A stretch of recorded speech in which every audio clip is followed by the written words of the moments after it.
those black if they are part of the Mandelbrot set. So all the ones that are members, I'll plot those there. Those are ones we checked, or could have checked, and they're black. And ones that are not part of the Mandelbrot set, we'll color those red. And so all these other ones, and they map there. Okay, and so maybe it'll form a shape, and we can see if there's a pattern. And it turns out there is. And so as we plot more and more of these, the pattern starts to emerge. And it's not a pattern you'd expect. But you see a pattern starting to form there? The pattern that forms is this. Isn't that strange? Not simple. You think, well, maybe it'd be a circle or something. It turns out to be an incredibly complicated shape. All this is a map of which numbers belong to the Mandelbrot set. So it's really an interesting shape and totally unexpected. Okay, so there's the coordinate with the coordinate system going, so you can see the entire shape. And we're just going to spend some time exploring the shape, because the thing that I want to get across to you is this is not a shape that people made, right? This is a shape that is built into numbers. All this is a plot of which numbers belong to that Mandelbrot set. That's all it is. And it turns out to be wonderfully interesting. We're going to zoom in on sections of it here in just a second. The upper portion here, you can see that this top sphere branches off into 3 branches, right? A stem and 2 branches, so 3 total. That's kind of interesting. The one next to it branches off, I don't know if you can see that, but it branches off into 5 branches. Can you count that? Can you see that?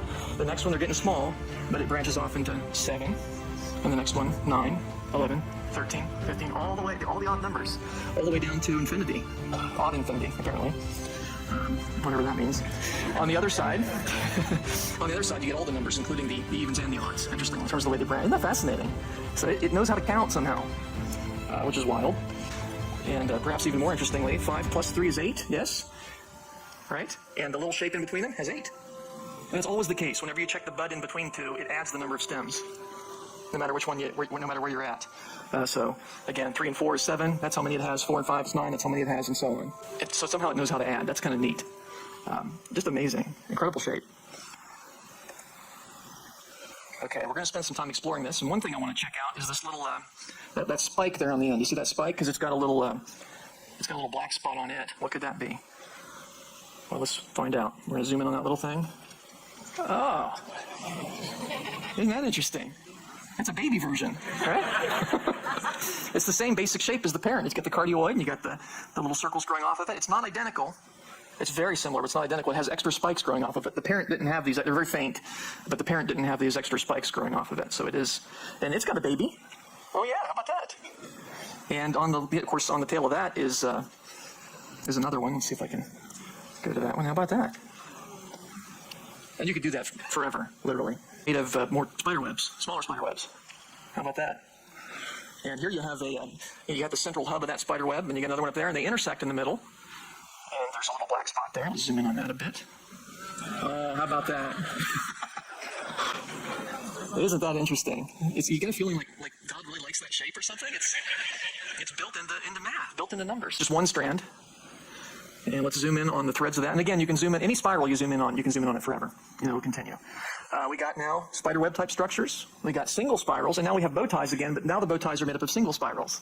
So it's interesting. Whatever part you zoom in on, it kind of inherits the properties that you're zooming in on there. Is that not stunning? It goes from 2, and then in the middle there, you can see 4, and 8, and 16, and 32, and 64. See? And once again, you got a baby version built into it. So you can't escape that, apparently.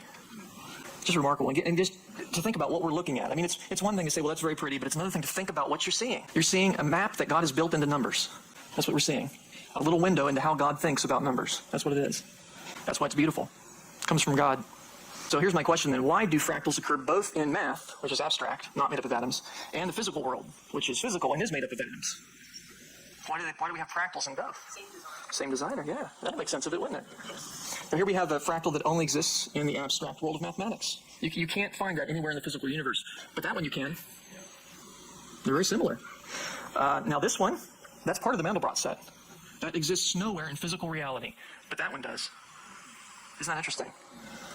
This shape right here, it's called a Barnsley fern. You're probably thinking that's a real shape. It isn't. That's a mathematical graph. Yeah, and the entire shape, each of these leaflets is the same as the entire shape, and I'll prove that to you. Watch the entire shape here. It goes down and becomes one of its own leaflets. You see that? Yeah, let me do that one more time just because it's cool.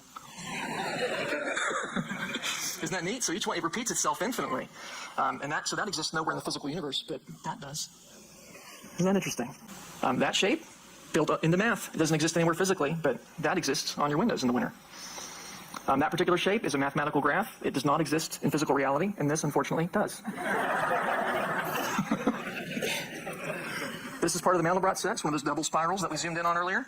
It exists nowhere in the physical universe, but that I've seen with a telescope. Isn't that interesting?